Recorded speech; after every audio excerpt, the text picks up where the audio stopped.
Hello बच्चों, नमस्कार। त्रिभुज अध्याय 6 प्रश्नावली 6.3 एनसीईआरटी बुक में हमें समरूपता से जुड़े हुए प्रॉब्लम्स यानी क्वेश्चंस को हल करने। आज हम क्या करने वाले हैं? आज हम लोग प्रश्न संख्या 13 का हल देखने वाले। अध्याय 6.3 और ये रहा प्रश्न संख्या 13 हमारे स्क्रीन पर हमारे सामने। चलिए पढ़ा जाए। प्रश्न क्या पूछा जा रहा है हमसे? एक त्रिभुज एबीसी का जिक्र है। कह रहा है एक त्रिभुज की भुज एबीसी की भुजा बीसी। ध्यान देंगे जो जो दिया हुआ है यहाँ पर। बीसी पर एक बिंदु डी है और वह इस प्रकार स्थित है कि कोण ए डी सी बराबर हो जा रहा है बी ए सी के। तो दर्शाए कि यह सी स्क्वायर बराबर C B into C D बराबर है। ऐसा चित्र दिया नहीं है इस क्वेश्चन में, हमें चित्र बनाना है। पहले से मैंने बनाकर रख दिया है, नाम देना है। ये मान लेते हैं ए बी सी त्रिभुज है और कह रहा है बीसी भुजा पर एक बिंदु डी लिया है ताकि, और एडी को मिला दिया। एडी को मिलाया गया, एबीसी त्रिभुज बनाएंगे। बीसी पर एक बिंदु डी लेने के लिए कह रहा है, हम कहीं ले लेंगे, हमने यहाँ लिया है और एडी को मिला दिएगा। और कह रहा है कि जो ए डी सी कोण है यानी इस कोण की बात कर रहा है, तो यह कोण बराबर है कोण बी ए सी यानी इस पूरे कोण के बराबर है। ऐसा होने पर दर्शाएं कि ये सी ए स्क्वायर बराबर सी बी गुना सी डी है, यानी सी से ही सारा गेम शुरू हो रहा है। इस तरह का जो भी रिजल्ट कभी भी लाना हो, परिणाम लाना हो, हल लाना हो, समरूपता का प्रयोग कर सकते हैं हम लोग। ध्यान रहे, हम लोग समरूपता का प्रयोग कर सकते हैं। तो कैसे, चलिए देखा जाए कैसे किया जाए समरूपता के प्रयोग से इस प्रश्न का हल। यहाँ पर कोण बराबर दे रहा है दो त्रिभुजों में जो दिख रहा है, देखिए ध्यान से, ए डी सी त्रिभुज में यह कोण और ए बी सी त्रिभुज में यह कोण बराबर है। ध्यान से देखिए जरा इन दोनों को। यह जो कोण है त्रिभुज ए डी सी का हिस्सा एक कोण है, और जो यह कोण है ये ऊपर वाला यह त्रिभुज ए बी सी का हिस्सा है। तो जाहिर सी बात है जिन त्रिभुजों में ये दो कोण बराबर थे उन त्रिभुजों को लेके चलिए, और उसी से ये परिणाम भी हमें मिलेगा। क्योंकि ये जो भुजाएं हैं आप चेक कर सकते हैं कहाँ है। सी ए का स्क्वायर यानी सी ए दो बार आया है, ये रहा सी ए।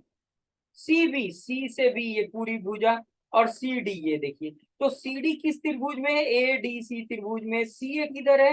ए डी सी में है, और ए बी सी में भी है। और बी सी भुजा कहाँ है? तो पूरे बड़े त्रिभुज ए बी सी में है।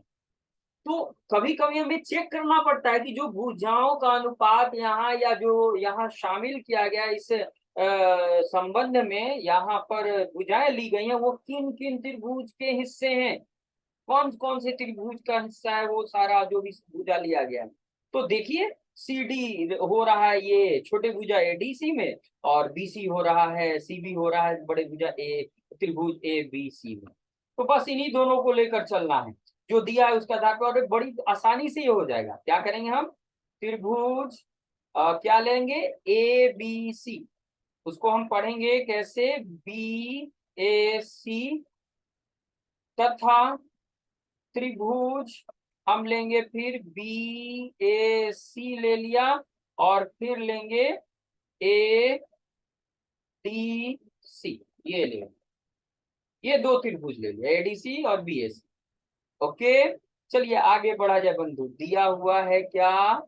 कोण बी ए सी का कोण, बी ए सी का कोण बी ए सी, यहां देख लीजिए दिया हुआ है, ये दोनों दिया हुआ बराबर है कोण किस, कौन से कोण भैया? तो ए डी सी के। ये दिया हुआ है, यहाँ कहीं घूमना नहीं, ये दिया हुआ है। साथ में देखिए दोनों त्रिभुजों में यह कोण उभयनिष्ठ है, तथा कोण कौन सा? बड़े त्रिभुज में बी सी ए बराबर कोण डी सी ए, ये उभयनिष्ठ है, उभयनिष्ठ कोण है। तो काम तो हो गया। अतः हम कह सकते हैं कोण कोण समरूपता से, जब दो कोण बराबर है तो तीसरा दिखाने की जरूरत नहीं है, समरूपता कसौटी से हम कह सकते हैं कसौटी से, कह सकते हैं कि त्रिभुज जो लेकर चले हैं बीएसी समरूप त्रिभुज हो जाएगा एडीसी के। फायदा क्या हुआ, जो त्रिभुज समरूप होते हैं उनके संगत भुजाएं आनुपातिक हो जाती है, समानुपातिक होती है, यानी जो कोण बराबर है उनके सामने की भुजाएं। तो चलिए देखिए, पहला त्रिभुज बीएसी है, दूसरा त्रिभुज एडीसी है। बीएसी में चला जाए, बीएसी त्रिभुज में यह कोण, ध्यान से देखिए, बीएसी त्रिभुज में यह कोण ऊपर वाला और एडीसी त्रिभुज में यह कोण दोनों बराबर है। तो इस कोण के सामने की भुजा बीसी है, ये जो ऊपर का कोण है इसके सामने की भुजा बड़े त्रिभुज में बीसी है, वो ले लेंगे बीसी या सीबी बोलेंगे, सबको सीबी से शुरू किया है। और दूसरे त्रिभुज में ये कोण जो बराबर है उसके सामने की भुजा सीए है, इनका अनुपात।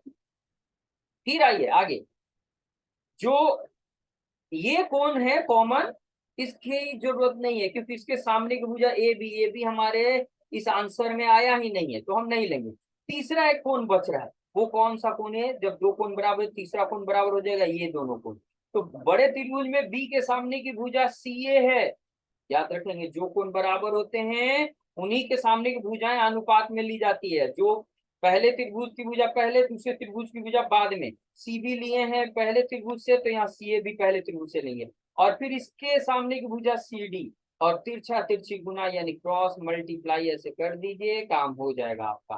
तो चलिए देखा जाए क्या हो रहा है, सी ए को उधर भेज दिया और सी डी को इधर, तो मिल रहा है सी बी गुना सी डी बराबर हो जाएगा सी ए गुना सी ए। सी ए कहीं चीज है, ठीक है, तो इसलिए हम लिख सकते हैं उल्टा करते हुए सी ए का होल स्क्वायर, क्योंकि ये कहीं चीज को गुना करते स्क्वायर में बन जाता है, और ये सी बी गुना सी डी, ये हो गया, ठीक, ये हो गया बराबर में, और यही प्रमाणित करना हो गया प्रूव्ड। तो पूरे वीडियो को ध्यान से देखिए, कहीं भी दिक्कत हो कमेंट बॉक्स में कमेंट कीजिए, चैनल सब्सक्राइब कीजिए, लाइक कीजिए और बेल आइकन क्लिक करना ना भूलें। Thank you.